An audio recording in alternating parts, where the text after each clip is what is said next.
Country. Joining us now, a man who has dedicated a big part of his political career to fighting for immigration reform, Republican presidential candidate Tom Tancredo. Tom, just as I was saying to Senator Santorum earlier here today, I've never, ever witnessed, these guys in Washington so out of touch with the American people on a single issue. They are mad these borders aren't secure. They're mad the 700-mile fence hasn't been built. They're mad at the amnesty aspects of this and some of the other provisions. They don't seem to get it. Why?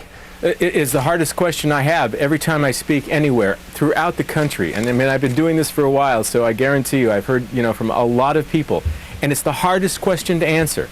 Why aren't you listening? I mean, not necessarily talking to me. I've certainly been there as long as I've been in Congress, but they mean the Congress. How can it be that 75, 80% of the American public want our borders secure, want that fence built, want people to go after the people who are hiring? Why isn't it happening? Well, there's a reason. It is follow the money. That's one reason why it's not happening. Well, I agree with the analysis.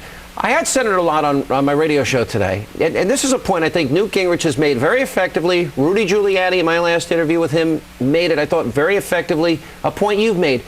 Why do we need a new bill anyway? Can't the president right now, aren't the funds available to build the 700-mile fence, to hire the agents, to use the new technologies, and stop all illegal immigration now? Don't we have the ability to do that for national security reasons without another bill?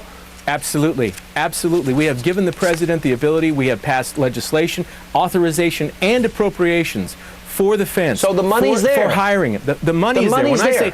When I say follow the money, I'm talking about money from interests. Employers. That have, right. That's right. And corporations that But I'm talking about 5.5 years after 9/11, we still have not secured our borders. A vulnerability for national security reasons. Can it possibly be that greed trumps national security? I mean, it's an inconceivable idea. You can't blame Democrats for that, by the way. You guys have been in power since 9/11 for the most part, including the presidency and the Congress. The White House Council of Economic Advisors, Congressman, released a paper today that shows immigration has had mostly a positive economic effect on the United States. Immigrant workers find jobs that complement and not replace American workers, and the nation's economy expands by billions of dollars a year. And of course, Heritage put out a report just a little bit ago showing that if we give this amnesty that the Senate bill is proposing, it will cost $2.5 trillion over the lifetime. So whatever you want to argue statistics, I will. And when I say that greed trumps national security, I'm not talking about just greed for money. I'm talking about greed for power. And I'm telling you, the Democrats are just as vulnerable on that issue as anybody else. It shows that most Americans want a pathway too, by the way. Because the reason the reason we have been unable to do anything is because we've had Republicans who see massive immigration, both legal and illegal, as a source of cheap labor, and Democrats who have seen massive immigration, legal and illegal, as a source of voters. Congressman, most Americans want a pathway. That's the greed I'm talking about. For people already in this country, and the Congress refuses to deal with it. And you've been wanting to hold up this bill that has triggers that have to go into effect before that even happens, but you want to ignore the people already in this country. Alan, there's triggers. You pull them. There's no shell in the chamber.